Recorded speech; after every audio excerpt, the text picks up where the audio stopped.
Hey guys, welcome back to our YouTube channel Unique Classes. तो आज जो है हम एक चीज़ इंपॉर्टेंट डिस्कस करने वाले हैं आप सभी के लिए।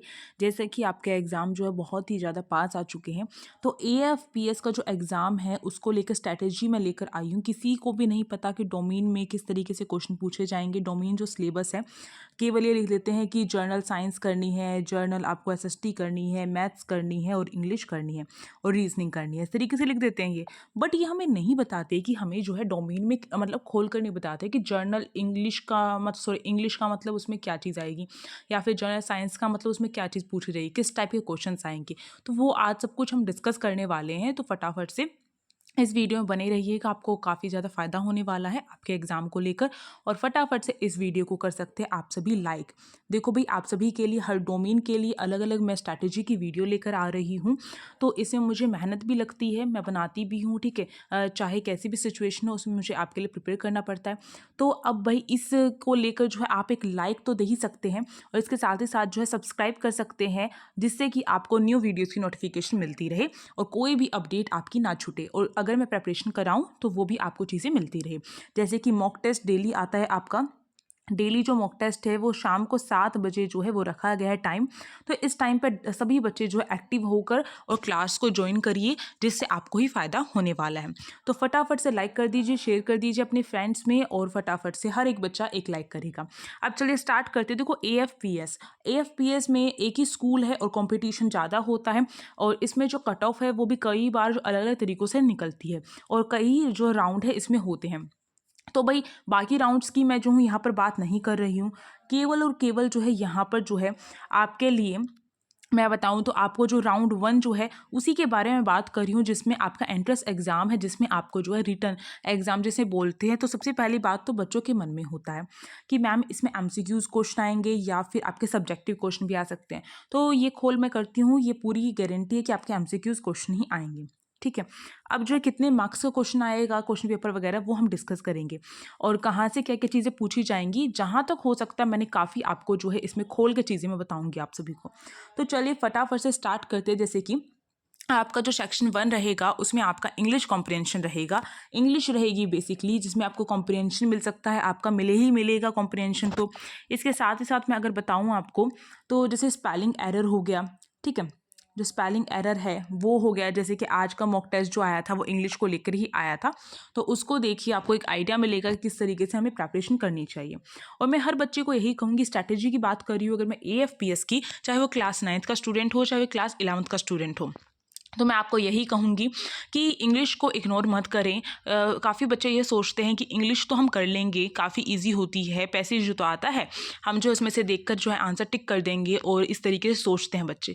तो ऐसा मत सोचो, क्योंकि जो इंग्लिश है वो भी एक मेजर रोल आपका वहाँ पर रहेगा। क्योंकि अगर आप इंग्लिश की प्रैक्टिस करके नहीं जाओगे ना, तो बिना प्रैक्टिस के जो है कोई भी कुछ चीज़ जो है हमें भूल जाते हैं, ज़्यादा टाइम जो है वो ले लेता है, ठीक है, वो चीज़। और गलतियाँ काफ़ी सारी होती है अगर हम जो है प्रैक्टिस करके नहीं जाते हैं। तो ये चीज़ समझनी है, practice make a perfect man. और यहाँ पर जो है इंग्लिश के जो पैसेज है आपको किस तरीके से प्रिपेयर करने हैं मैं आपको बता देती हूँ। कुछ तो आपको मॉक टेस्ट में मिल जाएंगे, कुछ मैं यहाँ पर भी आपको बताती हूँ।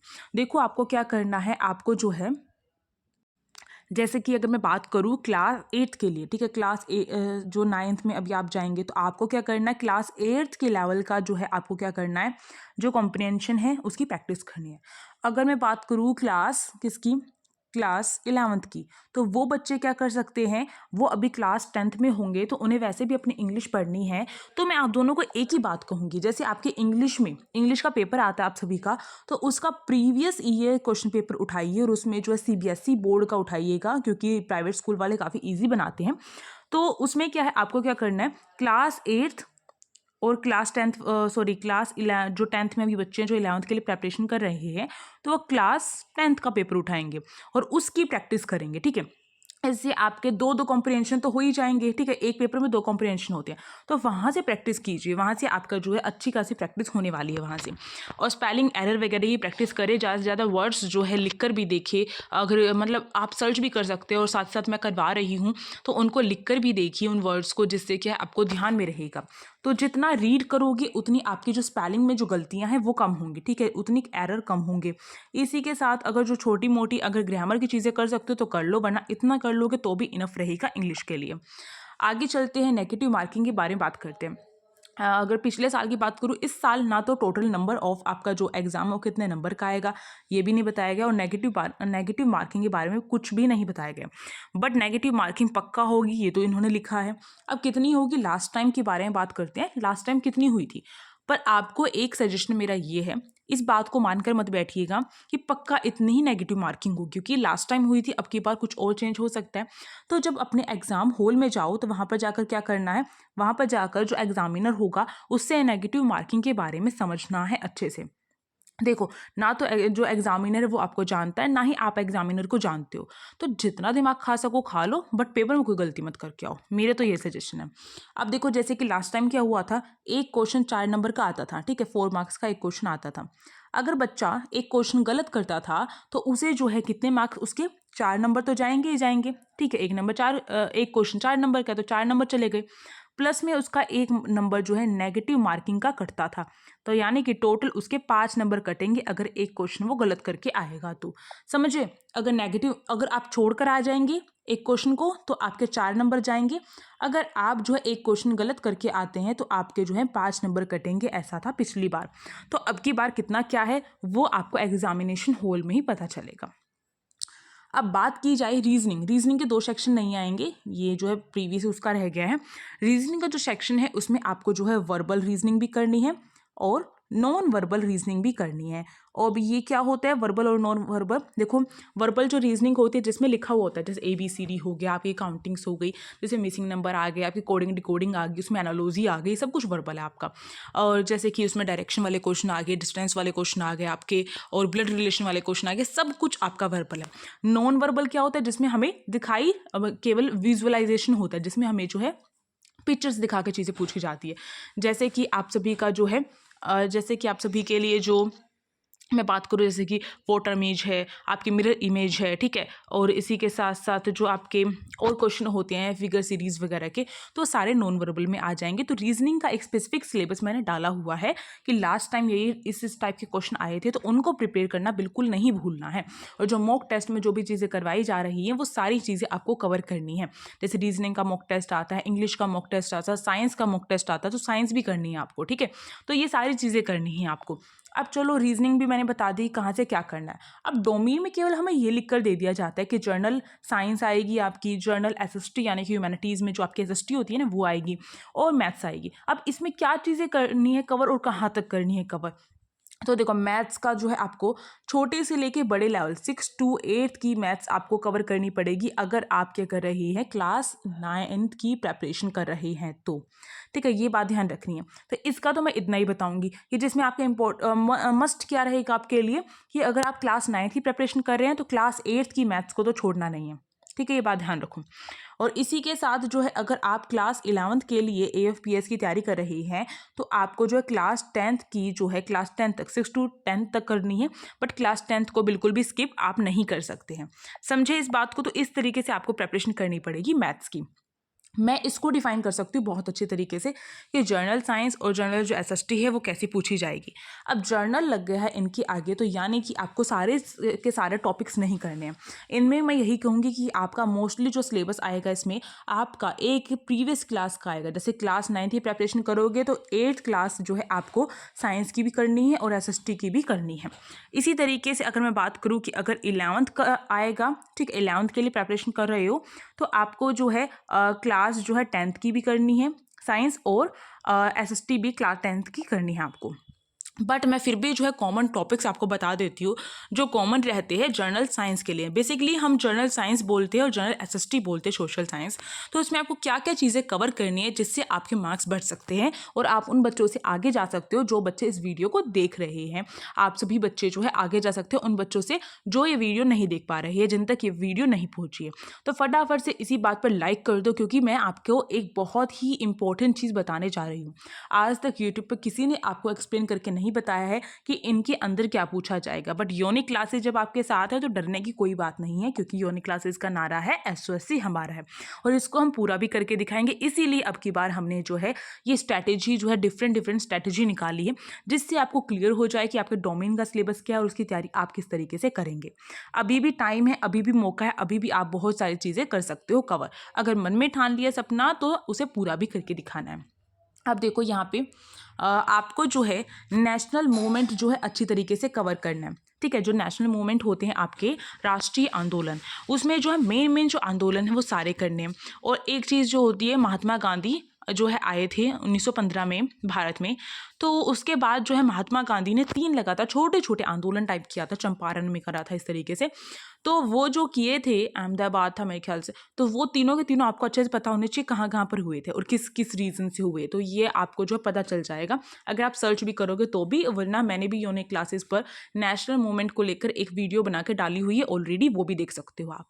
ठीक है, इसके साथ साथ आपको कुछ लो, यानी कि लो में कह सकती हूँ मैं क्लास 8 में वर्कर्स के लिए कुछ जो है कानून बताए गए हैं वो पता होने चाहिए आपको, उन्हें करना अच्छे से क्योंकि वो इम्पोर्टेंट है। इसी के जो सोशल एंड जस्टिस वाला आपका जो चैप्टर है, लो एंड सोशल जस्टिस, इस तरीके से करके वो करना है आपको। ये जो है क्लास 11th के लिए भी सेम ही टॉपिक है। आप देखो यहाँ पे फंडामेंटल राइट्स आपके इंपॉर्टेंट है। क्यों इंपॉर्टेंट है? मौलिक अधिकार, क्योंकि कभी भी आप जर्नल नॉलेज की अगर आप जो है एग्जाम देने जाते हैं तो उसमें ये आपसे यहाँ से क्वेश्चन पूछता है वो। तो इसमें बच्चों को क्वेश्चन रहता है कि मैम हमें आर्टिकल भी करने हैं, बिल्कुल आर्टिकल करने हैं आपको पता रहना चाहिए राइट टू लाइफ वाला आर्टिकल आपका कौन सा है, आपका जो है जो समानता का अधिकार वाला आर्टिकल कहाँ से लेकर कहाँ तक समानता का अधिकार की बात की गई है, और पानी का अधिकार जो है कौन से आर्टिकल के तहत मिलता है। तो ये सब कुछ आपको पता होना चाहिए। ठीक है, फंडामेंटल राइट्स वाला देखो आप। और इसके साथ साथ AFPS के लिए मैंने 1-2 क्लासेस जो है इससे रिलेटेड जो है मैंने डाली हुई है यूनिक क्लासेस पर, तो उसे भी देखो। ये क्लासेस आपके लिए ही हैं, आप देख सकते हो। प्रीवियस है तो क्या हुआ, क्वेश्चन थोड़ी ना चेंज हो जाएंगे, है ना। अब देखो, इसी के साथ साथ आप जो है फंडामेंटल राइट्स में अच्छी तरीके से चीज़ें कवर करते हुए चलेंगे, और ये आपको जो शॉर्ट नोट्स से प्रिपेयर करनी है और अपनी तैयारी करनी है। और पार्लियामेंट, अब पार्लियामेंट से रिलेटेड ये आपका दोनों क्लासों में आ जाएगा। ये आपका 8th के लिए प्रिपेयर करो तभी भी, और 11th के लिए करो तभी भी, 9th के लिए करो और 11th के लिए। तो ये सारी चीज़ें इसी तरीके से है। पार्लियामेंट भी आपको पता होना चाहिए कि जो राज्यसभा है उसको क्या बोला जाता है दूसरे नाम से। ठीक है, और जो अपर हाउस लोअर हाउस किसको बोला जाता है, इस तरीके से होता है। और जो लोकसभा है उसको क्या बोला जाता है। तो ये क्वेश्चन तो यहीं बता देती हूँ मैं। जो अपर हाउस होता है, ठीक है, जो अपर हाउस होता है वो कौन सा होता है, वो आपकी राज्यसभा होती है। ठीक है, ये इस तरीके से ध्यान रखना। राज्यसभा वैसे तो छोटी होती है पावर में, बट उसको अपर हाउस बोला गया। और अगर लोअर हाउस की बात करूँ मैं, ठीक है, तो सॉरी लोअर हाउस की बात करूँ तो मैं, आपको ध्यान रखना है कि जो लोकसभा है एल से स्टार्ट होती है, इस तरीके से याद कर सकते हो। उसे लोकसभा को लोअर हाउस बोला जाता है, या फिर आप कह सकते हैं लोकसभा पावर में बड़ी होती है बट उसको अपोजिट उसका नाम दिया गया है लोअर हाउस। ठीक है, इस तरीके से जो है छोटी छोटी बातें जो है पार्लियामेंट की वो आपको पता होनी चाहिए। टोटल नंबर ऑफ राज्यसभा में कितने मेंबर्स हैं, और पार्लियामेंट में कितने पार्लियामेंट में कौन कौन से जो है इसके अंदर इंक्लूड होते हैं। जैसे राष्ट्रपति हो गया, लोकसभा हो गई और राज्यसभा हो गया, 3 होते हैं पार्लियामेंट के अंदर आते हैं, और जब जाके पार्लियामेंट बनती है इस तरीके से। तो सारी चीज़ें पता होनी चाहिए। 1857 का जो रिवोल्ट है वो अच्छे से पता होना चाहिए कि दिल्ली से कब से जो है ये स्टार्ट हुआ था, कितने दिन कितने टाइम चला, किसने कहाँ से शासन किया, किसने कहाँ से लड़ाई की। ठीक है, इस तरीके से आपको पता रहना चाहिए 1857 के रिवोल्ट के बारे में। अब इन्वायरमेंटल जो मूवमेंट है वो भी पता रहने चाहिए आपको, और ये भी आपको जो है NCERT की बुक से ही मिल जाएंगे। आपके क्लास 8th में होंगे मेरे ख्याल से, क्लास 9th में हो तो वो भी चेक कर लीजिएगा। मेरे ख्याल से क्लास 8th में है, या फिर नहीं भी हैं तो भी आपको सर्च करने हैं, गूगल से सर्च करो। और अगर आप सभी कहेंगे, आप सभी के व्यूज़ अच्छे आते हैं इस वीडियो पे, आप सभी इस वीडियो को प्यार करते हैं, लाइक करते हैं, तो मैं भी कोशिश करूँगी AFPS के लिए एक 1 शॉर्ट वीडियो टाइप बनाने के लिए, जिसमें आपको ये चीज़ें कवर करवा सकूँ। ठीक है, इन्वायरमेंटल मूवमेंट जो है वो करने हैं आपको, जो पर्यावरण आंदोलन जो भी हुए हैं फेमस वाले वही करने हैं, बाकी सारे नहीं करने हैं। इसी के साथ साथ सोलर सिस्टम इंपॉर्टेंट है, जिसमें आपको यूनिवर्स के बारे में बताया गया है। ठीक है, यूनिवर्स क्या है और इस तरीके से बताया गया, और सोलर सिस्टम में जो जितने भी हमारे जो प्लैनेट हैं, जो ग्रह हैं, वो किस पोजीशन में लगे हुए हैं। ठीक है, लाल ग्रह किसको कहा जाता है, पृथ्वी की जुड़वा बहन किसको बोला जाता है। सारी चीज़ें आपको क्लास 6 की जो NCERT बुक है वो कवर करनी है। उसका चैप्टर नंबर 1 ही है जो आप कवर कर सकते हो। इसके साथ यूनिक क्लासेस पर सोलर सिस्टम ऑलरेडी डाला हुआ है, जैसे आप सर्च करिएगा unique classes solar system class, तो वो आपको मिल जाएगी वहाँ पर, ठीक है। या फिर अगर आप सभी कहेंगे तो AFPS के लिए मैं अलग से वीडियो भी बना दूंगी, अगर आपका रिस्पॉन्स अच्छा रहता है तो, ठीक है। अब देखो यहाँ पर साइंस से रिलेटेड जो क्वेश्चंस है, अगर उसकी बात करूँ मैं, तो उसमें आपके इन्वायरमेंट पोल्यूशन को लेकर, ठीक है, जो इन्वायरमेंट जो पोल्यूट होता है उसके लिए भी चैप्टर्स होते हैं ना साइंस में, लास्ट के आसपास होते हैं 15 या फिर 16 वाला जो चैप्टर होता है आपका, वो करना होगा आपको इसमें, ठीक है।